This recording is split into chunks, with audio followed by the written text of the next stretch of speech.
Série Liberdade, texto é Gálatas, eu queria que os irmãos abrissem em Gálatas, capítulo 2. Eu vou tentar recapitular semana passada alguma coisa que meu pai falou, para entrar no assunto de hoje.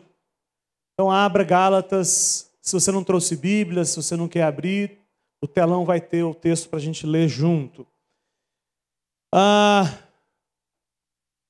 É muito difícil, hoje o assunto é muito tenso para mim, inclusive, porque a gente vai tratar de coisas que são, eu diria, impossíveis de se viver se não for uma ação do Espírito mesmo. Então que Ele faça isso nessa noite, em nome de Jesus. Nossa conversa hoje é entender a relação entre pecador, graça e pecados.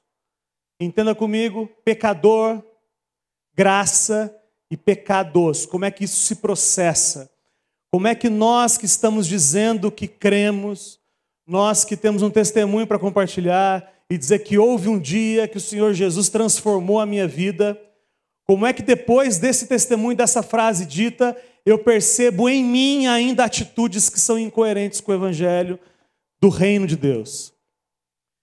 E é uma tensão para mim tratar sobre isso, porque eu estou ouvindo essa mensagem junto com vocês e eu realmente preciso de que o Senhor faça mesmo. Isso não é uma palavra feita, não. Eu preciso que o Senhor Jesus se manifeste apesar de mim e trate nos seus corações aí e no meu coração também. Faça isso, em nome de Jesus.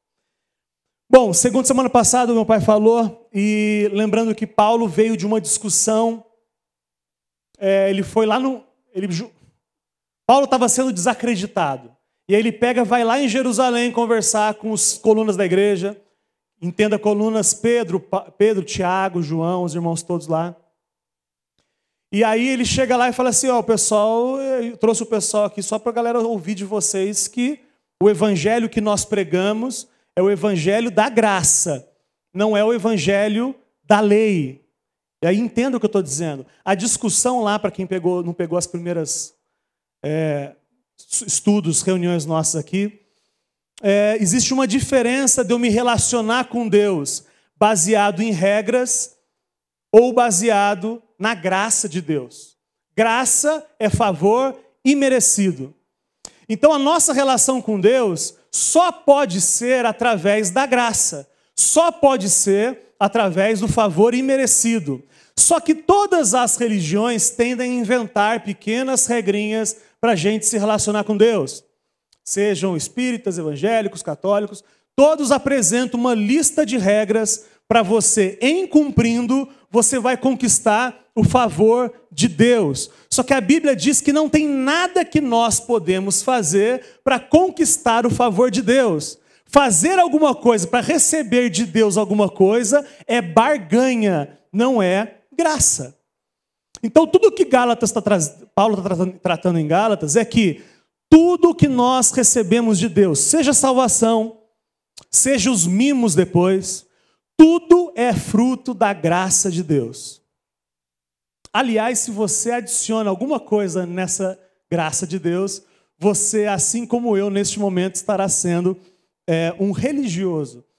Então, o que Paulo está fazendo é desconstruindo a religião, dizendo, pessoal, não adianta tentar. Não adianta tentar que vocês não vão conseguir ser diferentes. Vocês já tentaram, regime segunda-feira, terça-feira esquece, prometeram começar a academia, prometeram parar de mentir, prometeram abandonar o amante e simplesmente não consegue. Por quê? Porque você está fazendo na sua força. Enquanto você não se render ao Evangelho, você não vai conseguir ser o que você gostaria de ser. Você não vai conseguir ser aquilo que, inclusive, o seu marido, a sua esposa, os seus filhos gostariam que você fosse, e você tenta ser, mas você não consegue ser na sua força. Sendo verdade isso, então, o Paulo foi lá em Jerusalém, e Pedro, os apóstolos, falaram assim, galera, a verdade é essa aí que Paulo está falando mesmo. Pode descansar nisso aí, olha que delícia. Os irmãos chegaram preocupados, falando assim, será que a gente vai ter que fazer alguma coisa? No contexto deles será que a gente vai ter que circuncidar ou não? Só um parênteses aqui, irmãos. Circuncisão, todo mundo sabe que é a fimose. De hoje em dia, fimose. Esse era um símbolo de que você pertencia ao povo de Deus. Quando os irmãos xaropes estavam dizendo para os gentios que eles precisavam se circuncidar para se tornar filho de Deus, para a gente pensa em anestesia, né? A gente pensa em hospital. Mas deixa eu falar, é uma pedra afiada. Então imagina a tensão dos irmãos que tinham acabado de crer, falando, cara, é pedra. Pedra sobre pedra. Que loucura. Então imagina a tensão dos irmãos. E eles recebem uma notícia que é, cara, para ser filho de Deus, você não precisa fazer nada, você precisa crer. Então esse evangelho, essa mensagem da graça de Deus, essa mensagem que Paulo acabou de voltar dessa discussão com Pedro. E semana passada meu pai contou a história da briga que eles tiveram. E que Pedro não estava andando conforme a verdade do evangelho. Quem lembra disso semana passada?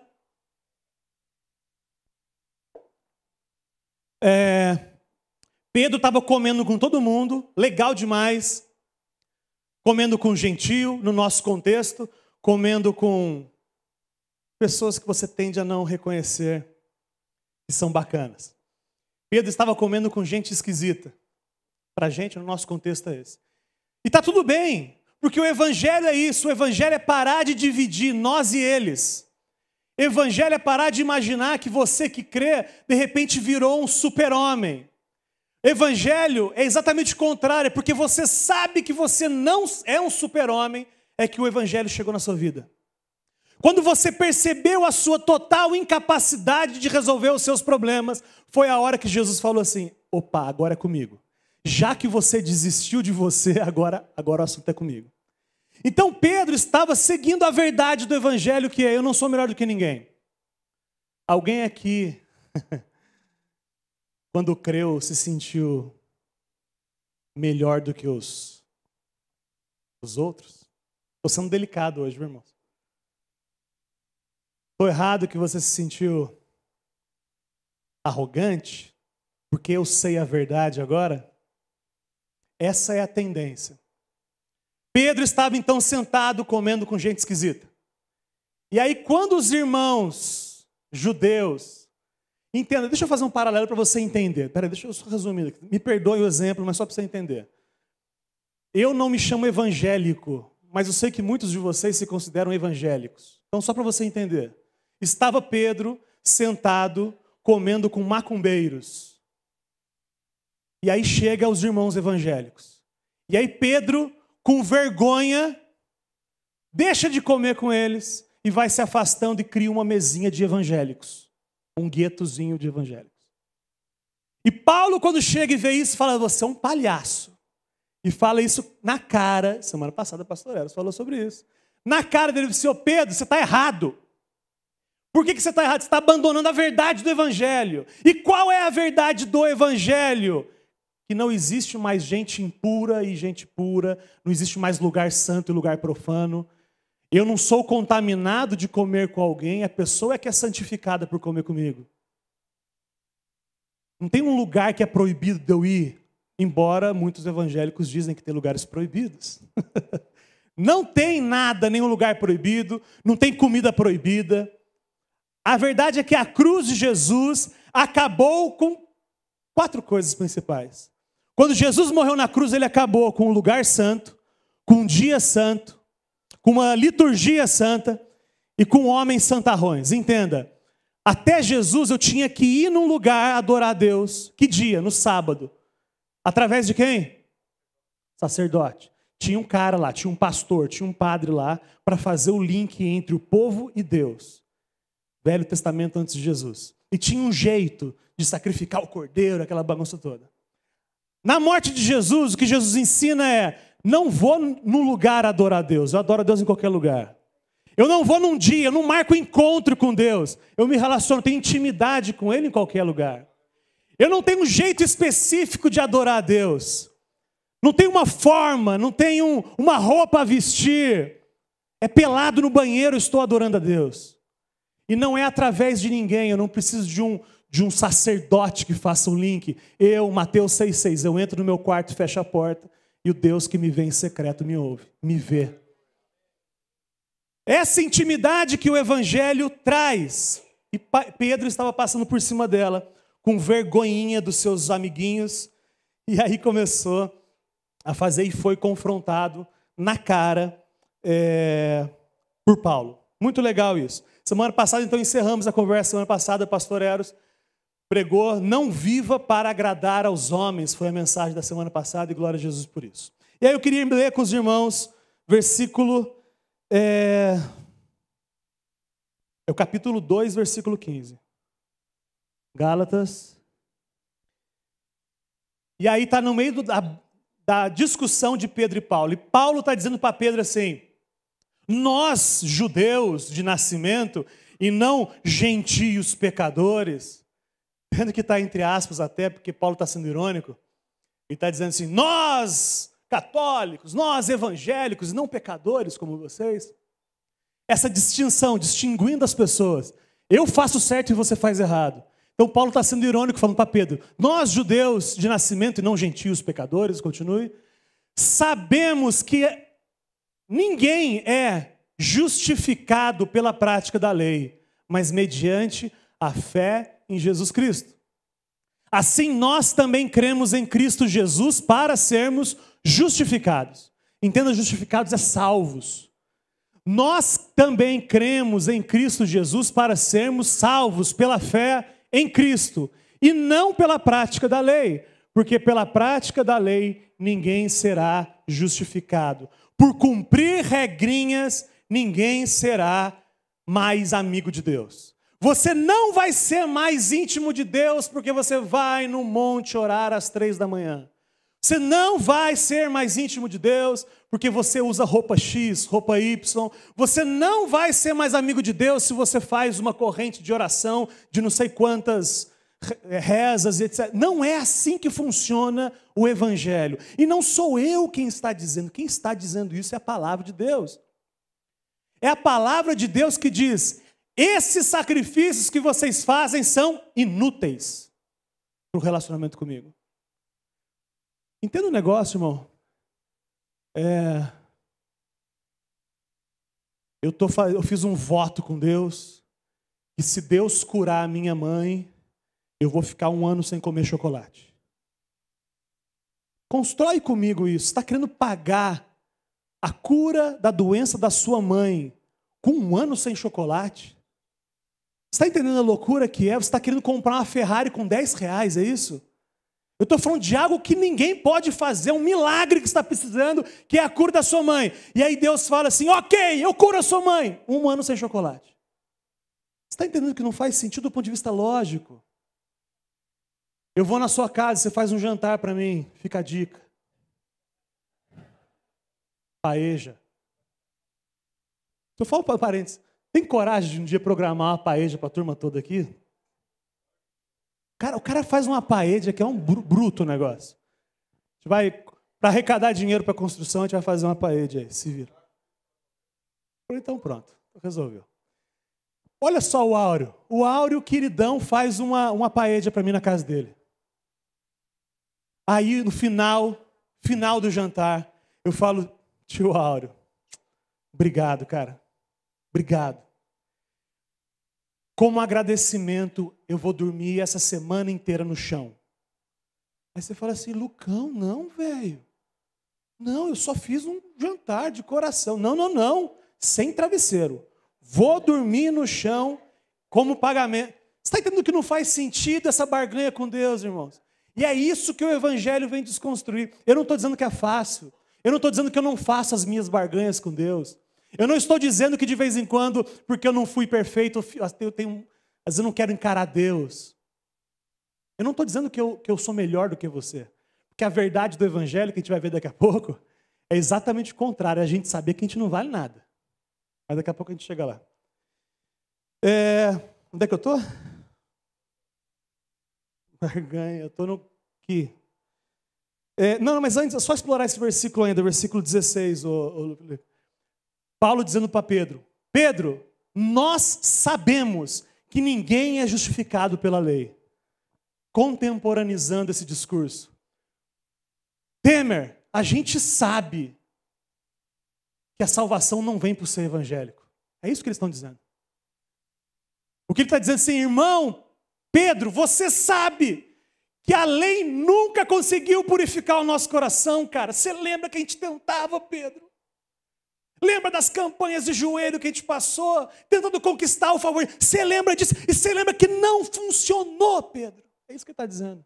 Nós sabemos, Pedro, que ninguém será justificado pela prática da lei. E esse discurso de Paulo para Pedro mostra que, inclusive, Pedro tinha o que aprender a respeito da justificação pela fé. E se Pedro, um coluna da igreja, tinha o que aprender a respeito de justificação pela fé, eu queria dizer que a gente também tem muito que aprender sobre justificação pela fé. Diga amém? Você é insuficiente. Sabe o que eu estou dizendo isso, irmãos? Que são duas formas de você se relacionar com Deus. Ou através de você ser perfeito, ou precisar do favor de Deus. Deixa eu melhorar. Você só vai ser salvo em duas condições. Só duas que a Bíblia fala. Uma, ser irrepreensível, nunca ter mentido, nunca ter olhado para uma mulher quando ela passou e estava indo embora, nunca ter desejado mal. Ok? Se você se enquadra nisso, eu queria dizer para você nessa noite que você não precisa de Jesus. Só que o problema é que eu te conheço porque eu me conheço. E eu sei que desse jeito não rola. Eu sei que tentar ser salvo por ser perfeito, a gente já caiu no almoço hoje que a gente comeu mais do que precisava para matar a fome. Foi errado? Quem aqui comeu assim, a hora que acabou a fome parou assim, suficiente, encostou o prato, metade do prato. Alguém fez isso? Domingo é o dia de deitar o cabelo, né? O problema é que para mim todo dia é domingo.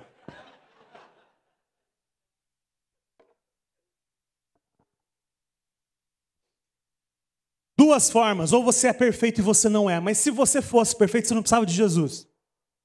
Se você fosse perfeito, a Bíblia fala que você não precisava de Jesus. Você seria salvo, puf, acabou. A outra forma, que é a única para você e para mim, é: eu sei que eu sou imperfeito, e eu sei que eu deveria receber a condenação pelos meus pecados, mas teve um perfeito, que eu não sei porquê. A Bíblia fala que esse negócio de amor, que eu não tenho um amor desse tamanho. Ele falou assim, a hora que iam pendurar o Robinho, Jesus falou, segura a onda que eu vou no lugar do Robinho. A hora que iam pendurar você, a cruz tinha o seu tamanho. Se você é pequenininho, Jesus ficou espremidinho na cruz, porque a cruz era sua. Se você é grandão, Jesus ficou mais esticado, porque a cruz era sua. Quem era para estar pendurado naquela cruz é você. Então você vai ser salvo, você tem relacionamento com Deus, pelos méritos de Deus e não pelos seus méritos. Você jamais chegaria a Deus, ou Deus vem ao seu encontro, você jamais chega a Deus. Você vai ter que escolher uma dessas duas. Ou você confia em você e faz as suas barganhas com Deus. O problema é que você está querendo negociar. Trocar uma Ferrari com um patinete quebrado. Essa é a barganha que você pode oferecer para Deus. Ou confiar no sacrifício perfeito de Jesus, que Ele fez tudo e você simplesmente recebeu isso como graça. Sabe por quê, irmãos? Porque se Jesus morresse na cruz, existindo outra solução, Jesus é um masoquista. É por isso que não faz sentido, biblicamente falando, reencarnação. É por isso que não faz sentido, biblicamente falando, purgatório. Porque reencarnação é eu sozinho, eu não preciso de Jesus. Eu sozinho vou melhorando a cada encarnação e um dia eu chego no êxtase. Eu não preciso de Jesus. Mesma coisa, purgatório, sofro um tempo, a hora que purgar os meus pecados, a hora que os meus pecados forem pagos, eu vou para o céu.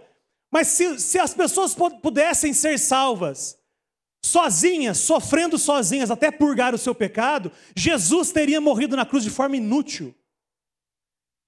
Seria uma bobagem. Que esse negócio que você inventou aí, Jesus?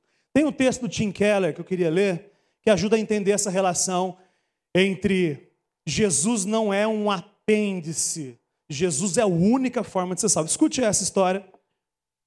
Diz assim: imagine que sua casa pegasse fogo. Sua casa, pensa na sua casa, pegando fogo.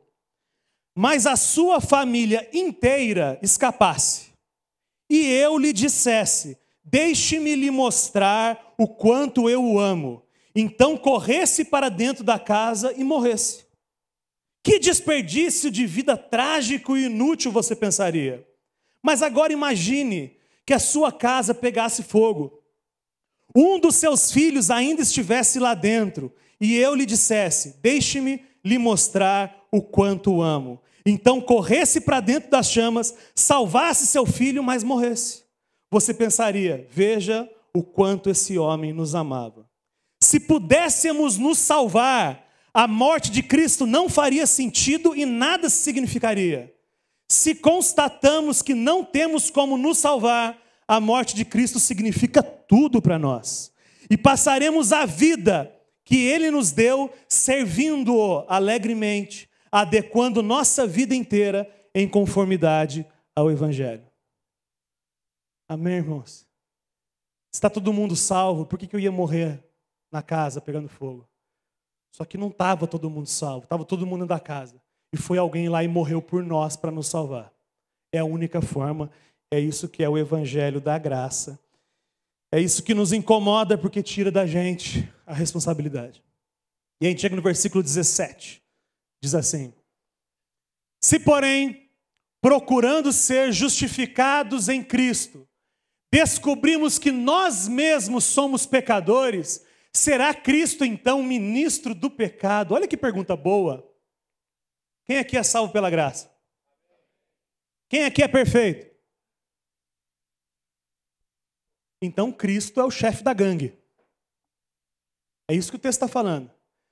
Se vocês creem na graça, ou seja, que os seus pecados não te condenam mais, porque Jesus já pagou os seus pecados, se isso é verdade, e você percebe que você ainda não é perfeito, ou seja, você peca, então Jesus é o chefe do crime. Então Jesus é o líder de vocês. É não sei como é que dizer isso. É o chefe da quadrilha. E aí ele vai dizer que não é assim. Por que a gente está falando disso? Porque as igrejas tratam o pecado de uma maneira muito errada. Porque as igrejas se colocam como uma referência moral da sociedade, o que quase nunca é verdade. Quase nunca é... Deixa eu falar uma coisa para você, irmão. Eu conheço amigos ateus que vivem melhor no seu casamento do que muitos que aqui estão cristãos.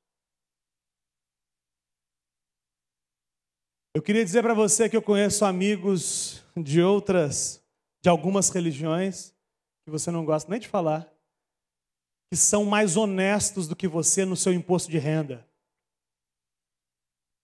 Então a atenção é como é que nós que dizemos que somos salvos, e nós somos, segundo o que vocês declararam, como é que a gente trata isso? Porque eu estou dizendo que num raio de 2 metros de você, tem alguém que se você soubesse do coração dele, você esconderia a sua bolsa.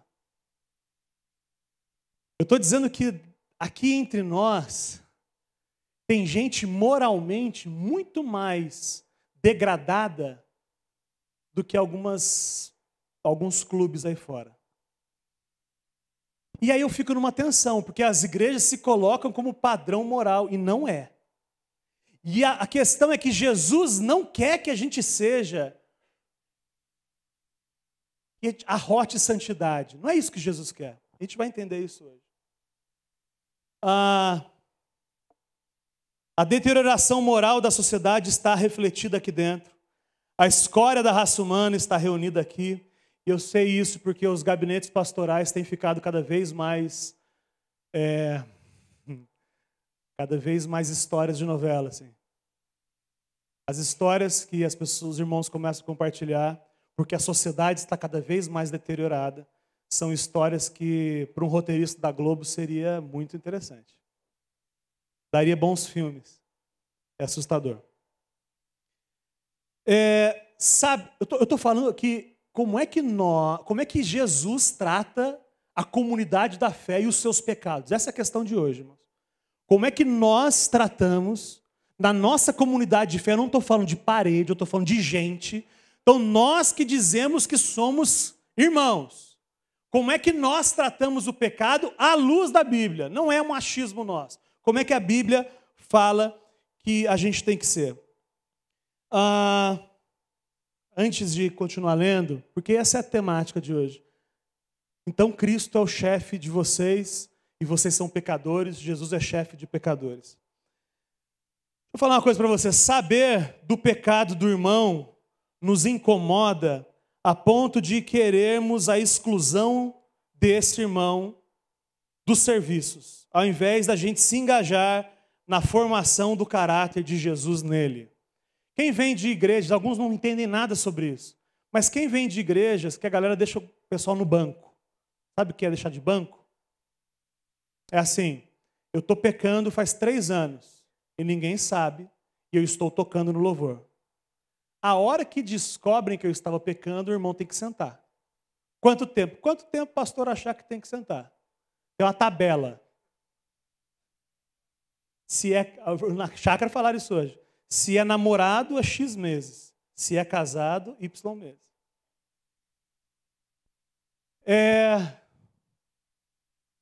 Está entendendo que a dificuldade desses meios religiosos não é não pecar. Para esses queridos de meios religiosos, a questão não é pecado, a questão é esconder o pecado.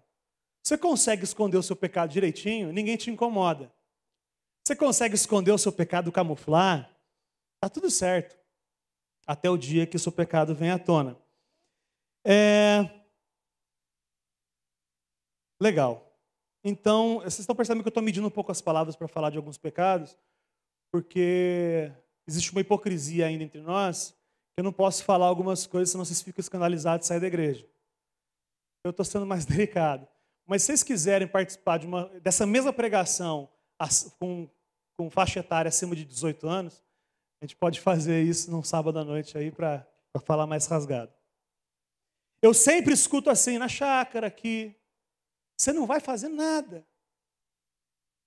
O irmão está servindo a ceia e descobrimos que ele sonegou o imposto. Você não vai fazer nada.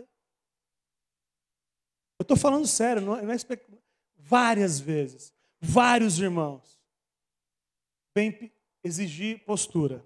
E aí, como é que a gente, então, trata o pecado no nosso meio? Primeiro que o problema do pecado do irmão não é seu. Simples assim. Talvez falte pecados para você se preocupar com o pecado do irmão. Que não é verdade. Então, a primeira resposta para você é relaxa, porque não é um assunto que você deve tratar. Segunda questão é que você não sabe as lutas que esse irmão tem. Não é o Miguel, não é o Miguel baixista, é um outro irmão, o João. Também não é o João. Eu estou complicado, irmão. Um nome que não tem ninguém. Tomé. Tem algum Tomé aí? Amém. Tomé é baixista aqui. E aí, de vez em quando, um problema moral do Tomé vem à tona. E o que a gente faz com Tomé? Crucifica, sim? Só fazer um parênteses. Eu não vou fazer, não. É uma história muito boa, mas eu acho que o tempo não vai dar. Então Tomé está aqui. Aí o problema moral do Tomé vem. Aí vem alguém requerer postura. Você não sabe o quanto Tomé chora por ser ainda o que ele é. Você não sabe o quanto Tomé já me procurou e a gente passa madrugadas trocando mensagens na hora que a tentação vem. Está entendendo o que eu estou falando? Que eu não estou dizendo que eu estou concordando com Tomé. Eu estou dizendo que a verdade do Evangelho eu sei que você é tão limitado quanto eu. E eu não vou abandonar você, assim como Jesus não me abandonou, a gente vai caminhar junto. Sabe por quê, irmãos? Porque a gente tem uma falsa ideia, e isso é problema religioso antigo nosso, de que quem serve a igreja é padrão moral. Deixa eu te ajudar a entender. O Tomé, que não existe, pode ser que ele seja uma grande referência cristã. Que bom por isso. Mas ele não está aqui tocando baixo porque ele é uma referência cristã. Ele está tocando baixo porque ele sabe tocar baixo. É isso.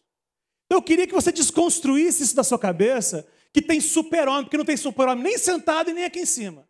Nem recebendo na porta, nem limpando o banheiro e nem sentado aí. A verdade do evangelho é que a gente não vale nada. Se a gente for deixado nas nossas próprias vontades, a gente vai continuar fazendo o que a gente fazia antes. Quer ver uma coisa que me ajudou a entender? Só para desconstruir um pouquinho. Quem não vem de experiências religiosas pesadas, fique em paz. Você não está entendendo nada. Mas entenda o que eu estou dizendo. Eu tenho um hippie na minha casa, uma reunião, um pequeno grupo, uma célula na minha casa. Quem participa da célula da minha casa? Estou inventando também, tá? Tá o Tomé, que mantém relações sexuais com a namorada dele. Está o Gideão,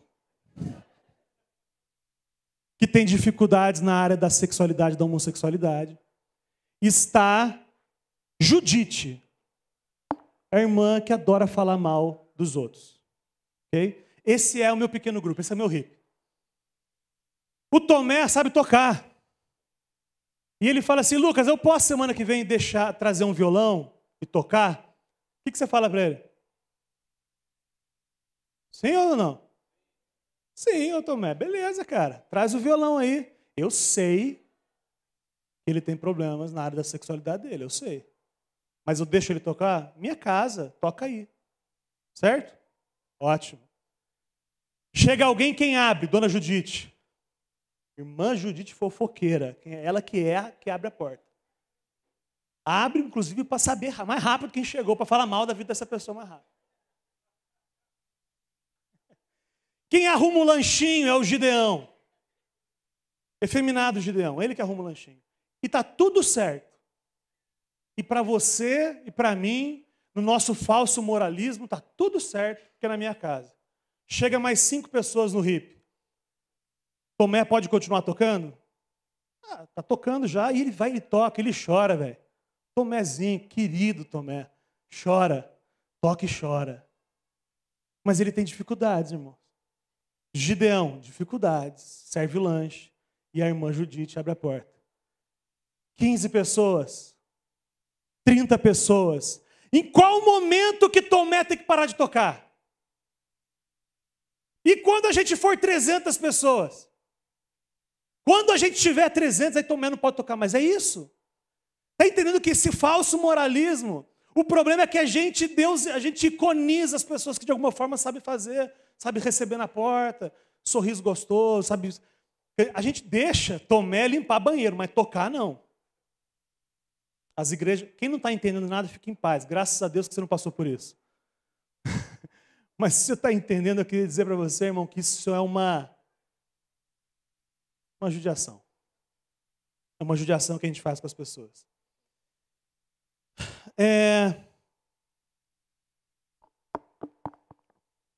Só um parênteses que é importante. Quem não está nem aí para o seu próprio pecado, nem fica com a gente, viu? Eu sei que você está pensando assim, que esse é um discurso um pouco libertino, mas quem está querendo pecar e não está nem aí por estar pecando, rapidinho esse cara vaza. Geralmente permanece com a gente quem está lutando com seus próprios impulsos. E esses caras, eu tenho que caminhar, cara, porque Jesus mandou eu caminhar. Mas o pecado dele me incomoda, dane-se, o seu incomoda de um monte de gente também. Nós não temos o direito de abandonar a verdade do evangelho, que é: todos nós somos realmente limitados e pecadores.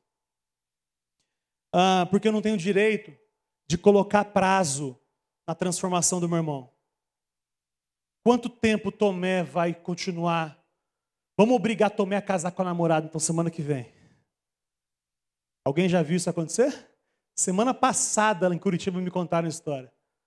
Os irmãozinhos de 16 e 18 anos foram escorraçados na igreja. Não, eu queria, a irmãzinha, coitada, eu queria escolher a flor do meu casamento. Não, você pecou, agora você vai ter que usar a flor que a gente quer que você use. É assustador, irmãos. Sabe qual é o problema de tudo isso? É que nós temos sido acusados de sermos o evangelho fácil. Não é o evangelho simples, é o evangelho fácil. Que aqui, olha só o discurso do pessoal por aí, irmãos. Não, lá na igreja do evangelho fácil, Santo Irônico, o pessoal entra e sai quem quer. Eu fiquei pensando assim, mas não é assim mesmo que tem que ser? Não é assim mesmo, a pessoa não tem que ter liberdade de ir e vir? Será que o que mantém ovelha no pasto é cerca ou é grama verde? Eu fico pensando nesses irmãos que estão querendo ter domínio sobre a herança do Senhor. E para manter as pessoas nos seus rebanhos, prometem maldição. Dizem que se você sair debaixo do guarda-chuva espiritual deles, da cobertura espiritual deles, virá maldição sobre a sua casa. E isso não é nada mais do que canalice. Isso nada mais é do que... Eu não posso falar palavrão, né? Ok. Eu queria declarar publicamente aqui, para quem estiver ouvindo pela internet, onde chegar esse vídeo depois. E eu queria declarar e convidar você, caloteiro, a que venha estar conosco e se juntem aos outros caloteiros que estão aqui.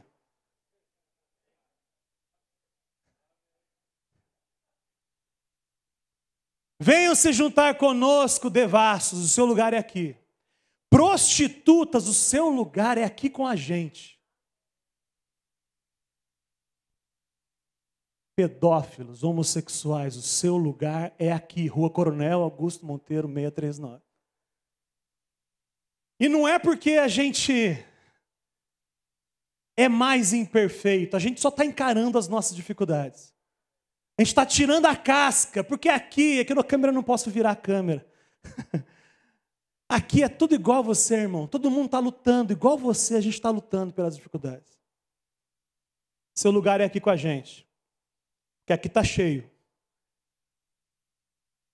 Você não sabe, irmão, mas aqui está cheio de gente que você se julga melhor. É que você não sabe.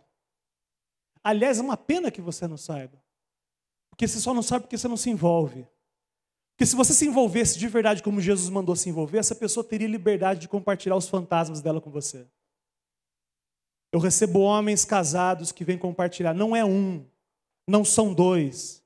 Eu recebi já alguns irmãos chorando pela sua compulsão na área de pedofilia. E você abraça ele até você saber disso. Assim que você descobre, você para de abraçar. Assim que você descobre que o irmão tem uma tendência homossexual, você para de abraçar. Deixa eu falar uma coisa, irmão. Pecado é pecado. A gente não está mudando o nome. Você vai sempre ouvir aqui que em Jesus existe solução para você deixar de fazer aquilo que Jesus não quer. Aquilo que não agrada o Senhor. Não é pecado porque faz mal. Pecado é pecado porque atrapalha a sua cabeça, jovenzinho e jovenzinha que está mantendo relação sexual. Você não vai conseguir escolher e entender se esse homem ou essa mulher é para você mesmo, porque você está tão encantado com outras coisas que o tempo, o horário não me permite dizer. Está tão encantado com outras coisas que você não consegue raciocinar se aquele é um homem de Deus ou uma mulher de Deus para você mesmo. Então pecado é pecado que faz mal e nós sempre diremos que o que é pecado. Só que até que o Espírito Santo te transforme, a gente está te aceitando aqui do jeito que você é mesmo. Eu preciso que você me aceite também. Tem um irmão uma família que saiu da igreja porque disse que eu pequei. Eu não pequei, mas disse que eu pequei. E saiu da igreja por isso. Olha que absurdo, não é verdade, mas ainda que fosse verdade, quer dizer então que você vai sair da igreja porque eu pequei? Quer dizer que se você pecar eu também preciso sair da igreja? Que coisa mais sem sentido, vem me conversa comigo, irmão. Você tem liberdade de conversar comigo, Lucas, pastor Eto. Tem liberdade de puxar no cantão, abrir a Bíblia e falar, você está agindo errado. Mas você está falando sério que você vai sair porque eu não sou perfeito? Então eu queria deixar claro para você que eu não sou perfeito. E aquela frase que eu adoro, vocês já ouviram dizer muitas vezes, que se for falar mal de mim, me chama, porque eu sei coisas terríveis ao meu respeito. Só que nesse ambiente existe um compromisso que nós... Quando a gente tratou sobre casamento, a gente falou de aliança, a gente falou que a aliança do casamento, a certeza de que eu não largo da Mônica, a Mônica não me larga, cria um ambiente protegido para a gente tratar as nossas loucuras. E na igreja é a mesma coisa. Eu não abandono você e você não me abandone. Pronto, a gente tem um compromisso e agora, já que a gente não vai se perder um do outro, nós podemos tratar quem de fato nós somos, baixar a guarda, falar, parar de mentir sobre quem a gente é. Aliás, o seu lugar aqui, só para não perder o gancho, você que começou a ler a Bíblia, você da internet, que começou a ler a Bíblia e passou a ser o rebelde da igreja. Seu lugar é aqui também. Você que virou persona não grata na sua igreja porque você começou a ler a Bíblia e questionar algumas atitudes. O Coronel Augusto Monteiro me entra, eu quero encher isso aqui de gente podre, entendeu? Igual nós, entendeu? Não é que é de gente podre diferente. Gente podre igual. Obrigado, Regis. Você é o único honesto aqui. Eu queria dizer que o seu lugar é aqui, só aproveitar o gancho, e dizer que o seu lugar é aqui, você que está sendo ameaçado de perder a sua cobertura espiritual. Eu queria dizer que aqui nós temos a cobertura espiritual de Jesus. A gente não precisa do guarda-chuva furado de ninguém. Diga amém, irmão. Difícil, né? Eu sei, para mim também falar é difícil. Como diria o pastor Eros, nós somos uma colônia de leprosos. Se não mudamos o nome, não mudamos o nome que é pecado, mas o que é pecado, mas nós somos uma colônia de leprosos. Só antes de continuar a ler o 18, eu queria dizer para você que essa mensagem não provoca libertinagem como alguns religiosos que aqui estão pensando. Esta mensagem, por ser a mensagem de Jesus, por ser a mensagem da graça de Deus, ela promove santidade entre nós. Eu estou dizendo que se você crê nisso, você não vai pecar porque não tem problema. Você vai pecar porque você ama Jesus, cara. Isso não é coerente. Não tem a ver com ser condenado mais. Você não deixa de pecar com medo. Você deixa de pecar por amor. Amém. Versículo 18. Se eu reconstruo o que destruir, provo que eu sou o transgressor. Eu que disse que Jesus me libertaria do pecado. Quando eu peco, eu estou sendo transgressor. Não é Jesus que está sendo o transgressor. Ele continua fiel e perfeito, mas eu estou cometendo coisas, pecados, que eu disse que Jesus tinha me libertado. Essa é a mensagem do versículo 18. 19. Pois por meio da lei eu morri para a lei, a fim de viver para Deus. Confuso esse versículo, né? Eu pela lei morri pela lei. Qual era a recompensa por você ser um pecador? Morte. Quem dizia isso? A lei. A lei dizia que a recompensa do seu pecado era a morte. Significa que se você morrer, não tem mais condenação sobre você. Eu, por meio da lei, morri para a lei. Segundo a lei, com a ótica da lei, a lei não me pega mais. As regrinhas religiosas não me pegam mais. O medo de ir para o inferno não me pega mais. Por quê? Porque eu estou morto. Como assim você está morto? É o que o texto diz, versículo 20. Fui crucificado com Cristo. E vivo não mais eu, mas Cristo vive em mim. Rapaz, isso é uma delícia. Eu estou dizendo que condenação, culpa, lero, você não me pega mais. Porque aquilo que te dava argumentos para me condenar, não consegue mais me pegar, porque eu estou morto. Fui crucificado com Cristo. Assim, já não sou eu quem vive, mas Cristo vive em mim. A vida que agora eu vivo no corpo, vivo pela fé no Filho de Deus. E agora uma atenção que você precisa entender, a pastora já falou sobre isso. Segundo o versículo, eu estou aonde? Segundo versículo 20, aula de português, irmãos. Vamos lá, quarta série, interpretação. Segundo versículo 20, eu estou aonde? Crucificado, na cruz, morto, ok? Como é que o original desse final, pela fé no Filho de Deus, o original aceita tanto no Filho como a fé do Filho. Algumas versões, se você procurar nas suas Bíblias, algumas versões já trazem fé do Filho. Então o original aceitaria os dois, do e no. Só que o problema é que eu estou morto na cruz. E quem está vivendo no meu lugar é Jesus. Já assim, já não sou eu quem vive, mas Cristo vive em mim. Então a fé que eu manifesto agora não é a fé no Filho, é a fé do Filho em mim. Porque eu estou morto e quem tem fé é Jesus no meu lugar. Olha que loucura isso, irmão. A gente ouviu a vida inteira, você tem que ter fé. Você tem que ter fé. Você tem que ter fé. Eu estou dizendo nessa noite que você tem que morrer. Tem que morrer. Tem que ficar na cruz. Porque você não tem fé nem para se salvar e nem para se santificar, nem para viver a sua vida cristã.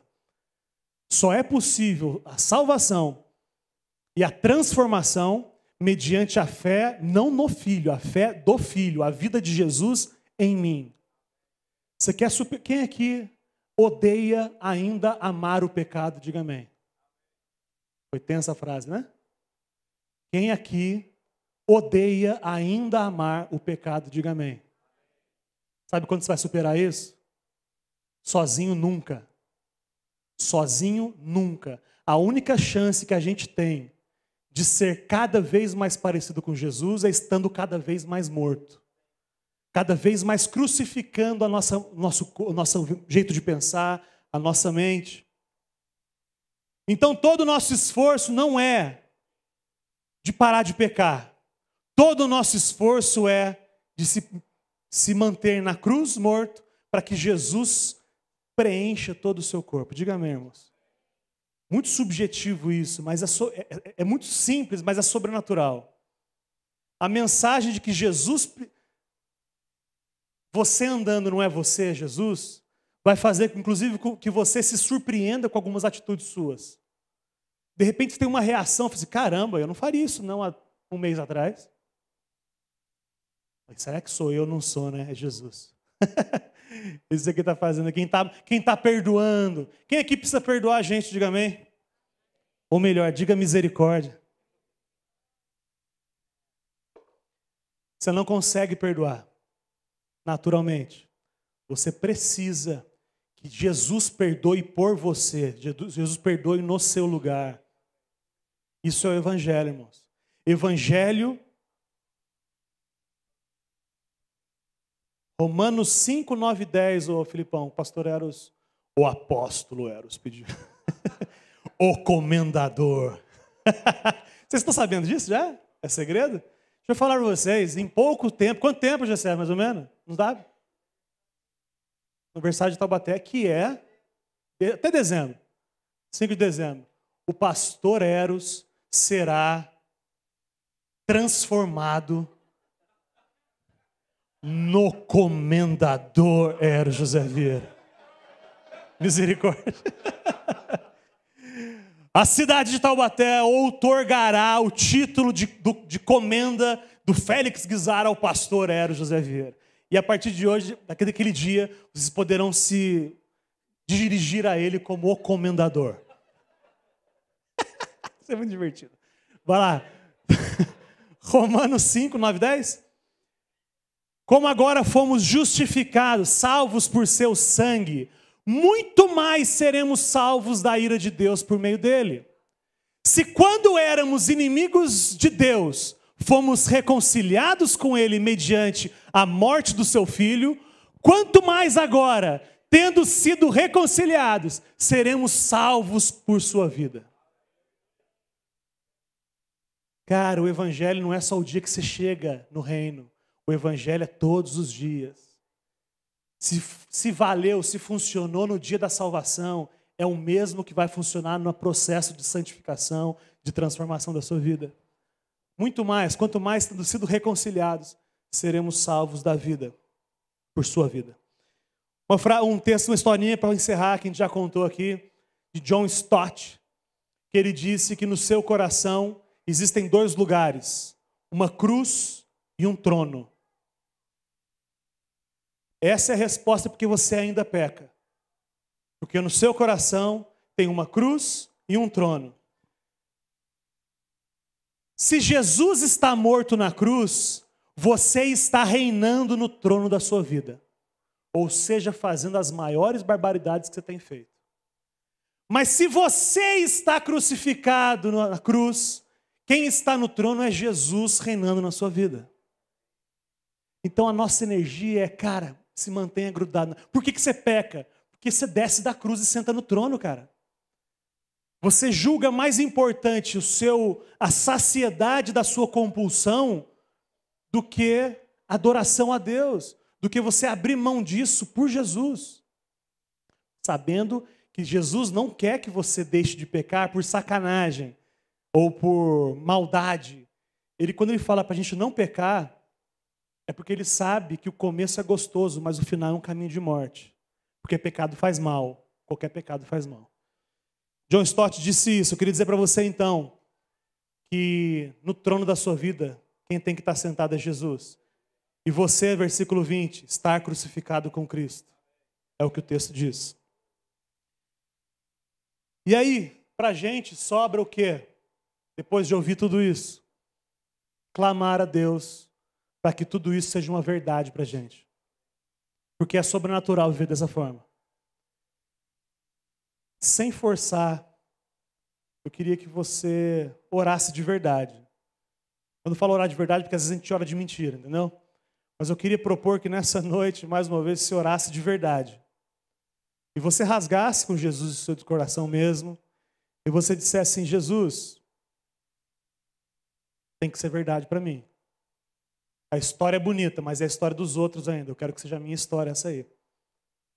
Eu quero que no trono sente você.